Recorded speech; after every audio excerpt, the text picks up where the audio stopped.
The following is a Barrett Sports Media production. Every sports media star has a story. From the highs... We are number one. We just grabbed every key demographic. To the lows. You're fired! The path to success is always different. To help you learn more about the industry's top broadcasters, Barrett Sports Media brings you the Sports Talkers Podcast. Now, here's your host, Steven Strom. Oh, it is back. Basketball season. Sports Talkers Podcast, Steven Strom here. Great to have you aboard. Justin Termine, the host of NBA Today on SiriusXM, NBA, Channel 86. He joins us today. He hosts a show with Eddie Johnson Monday through Friday, 4 to 7 in the afternoon on the East Coast. He's been at SiriusXM for 17 years, and he's our guest today. We talk about his broadcasting journey and what led him to SiriusXM. I'm really excited to share his story with you guys. We also get into a little bit of the Charles Barkley deal that he just got with TNT, 10 years, $200 million. And then just the era of where we are at in radio with these fake Twitter accounts. And unfortunately, Justin was pranked, whatever you want to call it. He read something on Twitter. He thought it was true. He brought it to his national show, and yes, it wasn't true. So you want to definitely hear that story as well.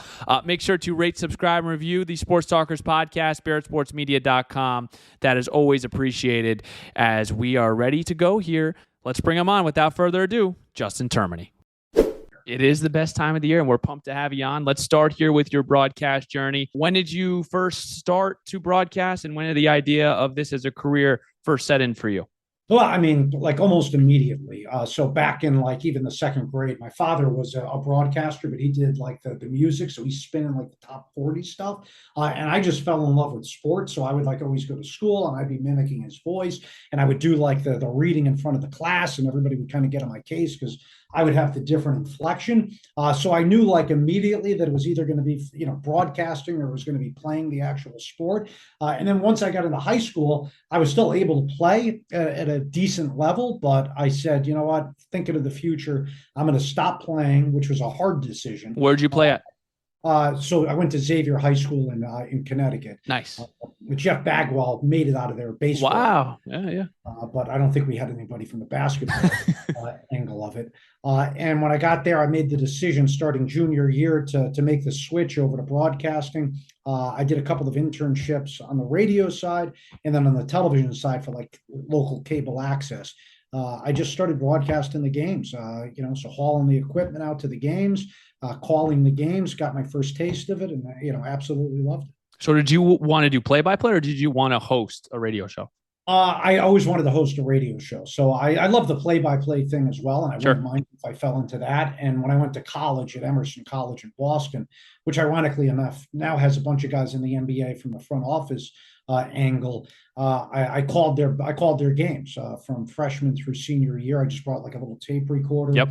Broadcasted the games. Now they have like a whole blown setup where it's like, that's a great school to go to if you want to do play-by-play, because they do like different camera angles, whole big setup. But back when I was doing it, was just a microphone recorder. I would do the play-by-play and got the taste of it, and I would have loved to have done play-by-play, but sports talk growing up listening to Mike and the Mad Dog was always the goal. And then when I got to Sirius, like it was perfect timing, because not only could I do like a daily sports talk show, but I could do one just specifically towards the NBA, which was always my favorite. So I just fell right into the perfect timing. Beautiful story. And so let's talk about when you graduated. What were the steps that you took? Where did you start? Let's first hear about that post-college. So right out of college at Emerson, I took two jobs where I was like doing sales on the side, and I was selling my own airtime, and then I would go into, do the radio shows, but I was making maybe like,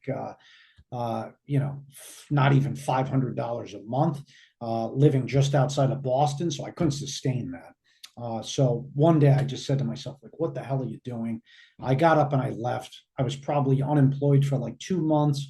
I got an offer to do play-by-play at some minor league team in Iowa. I was about to accept it, and then I said, like, what the hell am I thinking? I have to live with the family. I have to mow their lawn. I got to get paid like maybe $200 a month. It was like not feasible. So I turned that down, took a job behind the scenes at Sirius. Wow. Yeah. And what was funny about that is I got hired at Sirius and they said, don't ask about being on the air, the guy who hired me. You're not going to get on the air. So under no circumstances you to ask me. So that gentleman, like maybe 2 months after I started, got fired. They brought in How somebody. ironic. Yeah, exactly. So it ended up benefiting me. They brought in somebody by the name of Matt Deutsch, who you might be familiar with. And Matt came up to me and he goes, "Why do you look so like down?" When he introduced himself to me. And I said, "Well, to be honest with you, the guy who you replaced promised me that I would eventually get on the air. Now that he's gone, I fear that I'll never get on the air."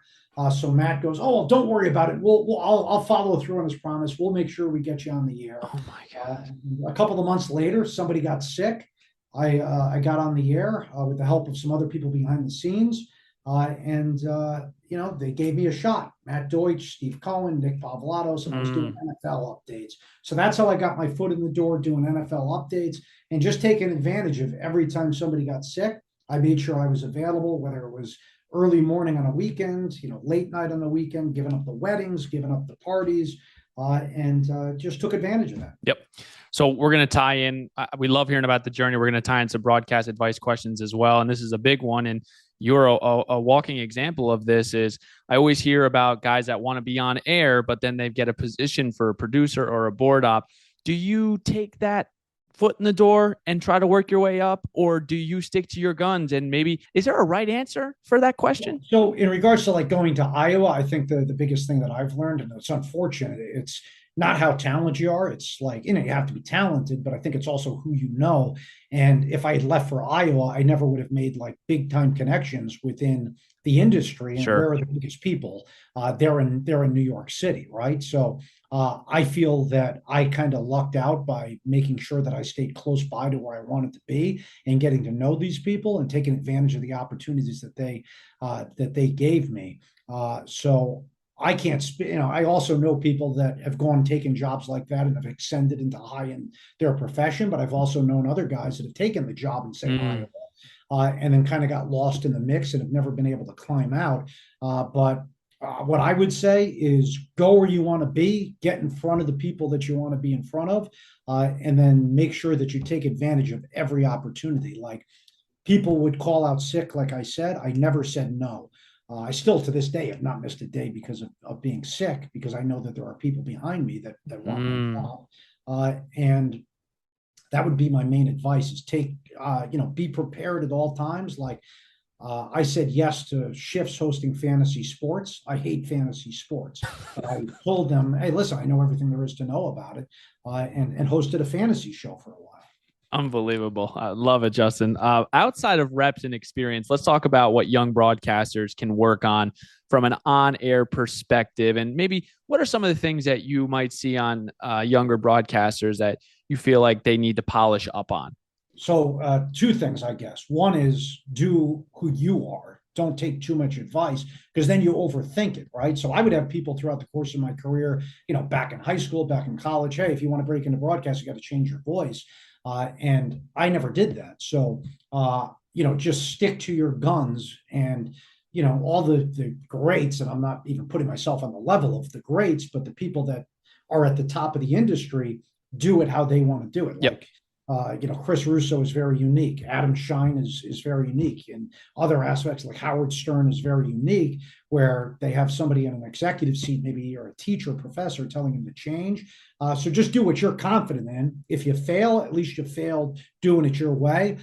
So that's one piece of advice. And the other one is just to read everything that you can possibly read, because you're competing against it, especially, I guess, at a national level or a bigger market. You're competing with people that have been around for longer. You got to know your history. Yep. If somebody calls up and, they want to talk about, in my industry, say Magic or Bird, you got to know how to talk about Magic or Bird, or Jerry West and Bill Russell or Oscar Robertson. And you got to make sure that you can do that at a high level, because the guys you're competing against, might be older and have actually seen these guys play in person. So you got to know what you're talking about. So those would be my two things: is to do it your way and then also to make sure that you've read everything and you go on the air knowing what the hell you're talking about. I think the big struggle when trying to land a hosting gig in a specific sport is they want to have a quote unquote former player or an analyst. As an analyst, Yeah. what do you think separated you in accomplishing this and getting this show? I mean, when you think of NBA, SiriusXM radio, it's Justin Termine. Yeah, so well, thank you for saying that. Number one, I appreciate it. Sure.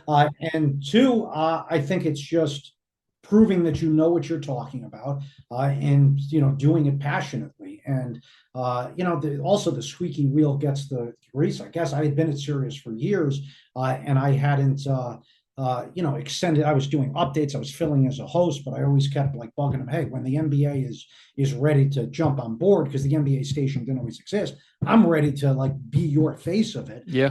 And then once I got the gig, again, having read, having prepared, you're ready for the moment.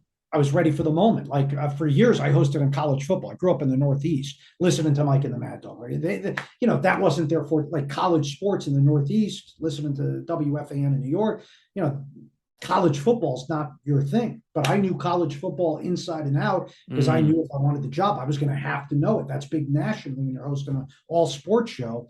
So yeah, just again goes back to like knowing what you're talking about, because you can expose a fraud or somebody that doesn't know, and then why ever go back, right? Like, so when I hear somebody make a mistake or not know what they're talking about, I never give them a second chance, because I'm going like, well, why do I trust this person in the future? Right? So it's like the Joe DiMaggio line: you never know who's watching for the first time, but you never know who's listening for the first time. And if you make a mistake, like, why are you going to go back to that person as a source and like trust them if they don't know what they're talking about? It might just be one slip up, but you got to make sure you don't slip up even once. Why do you think you and Eddie make it work as a duo? It's very difficult, I guess, to form chemistry. Eddie and I, and this is going to happen all the time when you're with somebody for like 8 years, talking to them for 3 hours a day, is you're going to have your fights.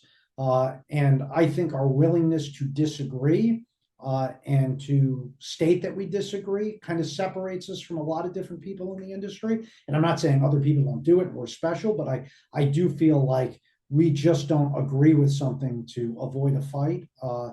And we also recover from our fights very quickly as well. Like, we will have like, people ask, is it fake? It's not fake. Like, when we're yelling at each other and disagreeing, it's legitimate. But we could be like, wishing death upon each other, like 1 second, go to break, scream at each other through the entire break, and then come back on the other side and like be laughing about something. So I think it's just our ability to like not hold grudges and to get over something very quickly that has led to like long-term success. Because if we held grudges, the show would have been done within a year. It's like it's like a shooter. You got to have short-term memory.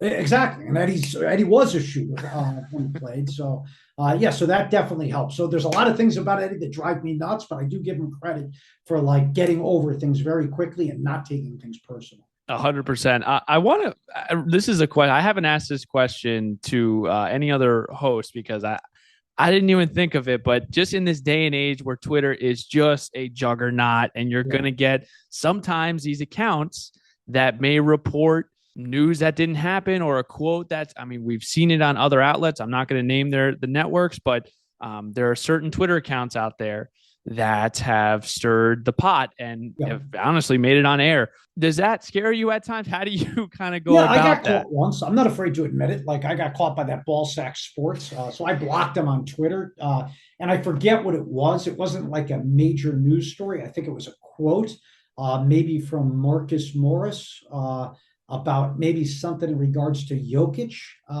And he said something and he didn't say it. And then, I came back and I was embarrassed. I was really annoyed. It was one of the few shows recently where I came away going like, that wasn't fun, because you take great pride in, again, being accurate and passing along information that's correct.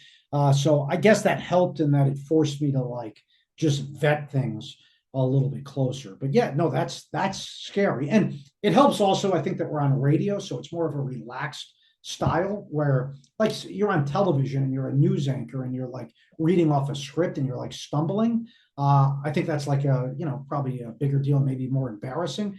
It's almost a little bit endearing when you're on the air and you make a mistake and then you can, hey, I'm an idiot, I'm a moron, look at me, I'm stupid, my Emerson College, I went there, they didn't give me a proper education, make fun of me all you want, so it's not fun, but you take the blame and you kind of just joke about it. I love the honesty, because I honestly didn't know that happened to you, but I totally respect you coming out and saying it. So thank you for being honest about that.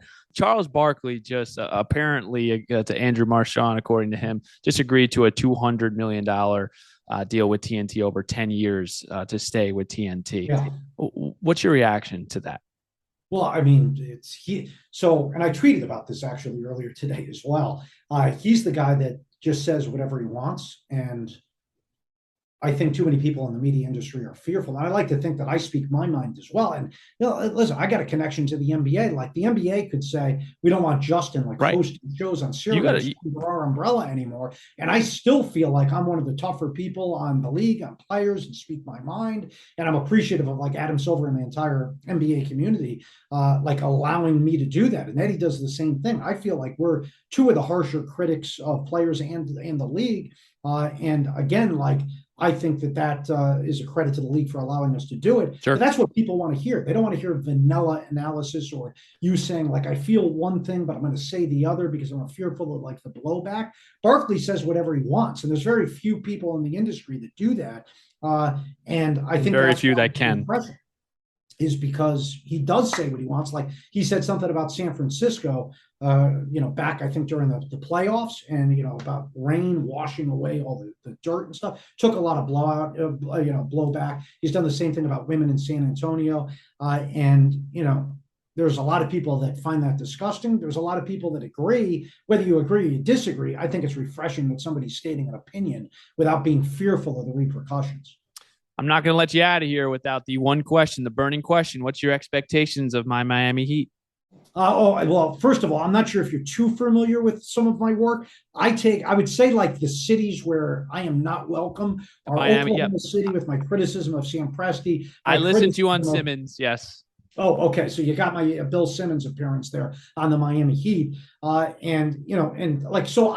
First of all, let me just say my feelings on Pat Riley, Andy Ellsberg, everybody running that organization is they clearly know what they're doing and they're talented. My issue has been that it's the easiest place to put together a winner as a result of where it's located, very player friendly with the nightlife, the beaches, the weather, no taxes. So I think they have an advantage over everybody else. And that's why I kind of get critical of them is there's no excuse for them not to be good. I did not like their all. Outside of Charlotte, who had to deal with the coaching embarrassment with Kenny Atkinson turning the job down, Miles Bridges, and I guess James Bouknight just got in trouble here as well. They've had a disastrous offseason. But of the contenders, I thought Miami had one of the worst offseasons. I'm sorry to say, Steve. You allowed PJ Tucker to go. You didn't replace him. Kyle Lowry was out of shape last year. He's going to be 36. He's older this year. So I also felt like they kind of lucked out a little bit in the playoffs because they faced an Atlanta team that was injured. They faced a Philadelphia team that was injured. I don't know what the hell Boston was doing in that series. Boston probably should have won it in 5 or 6 games. And that's a credit to Eric Spoelstra as one of the 2 or 3 best head coaches in the sport. But I honestly think if they do well this year, it's going to be based off the fact that Eric Spoelstra is such a good head coach. I do not think that Riley did a great job this year with the roster, and I can't see him getting back to the conference finals. If they do, that means I think something went wrong elsewhere in the East. First and last time this guy's coming on my podcast.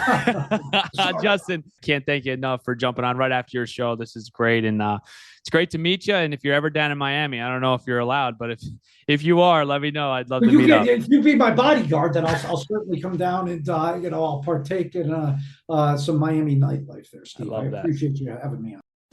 All right, Justin Termine, everyone. Thanks, everyone, for listening. Make sure to check out all the other podcasts on BarrettSportsMedia.com. The articles, we got you covered. We are in the thick of things. The sports equinox. I'm so fired up. If you couldn't tell, I'm grinning through the microphone right now. I love basketball. We have hockey back. We're in the middle of kind of football. Kind of middle? I don't know. College football. It's a sports equinox, ladies and gentlemen. So we've got to mix this up here. We had an NBA guest this week. Who knows what we have coming next week, but we have you covered. Thank you, everyone, for your support. We will talk to you next Thursday here on BarrettSportsMedia.com. Thank you for listening to the Sports Talkers podcast with Steven Strong. A reminder that each episode can be found on iTunes, Spotify, and most podcasting platforms. To stay up to date on future episodes, visit VeritSportsMedia.com.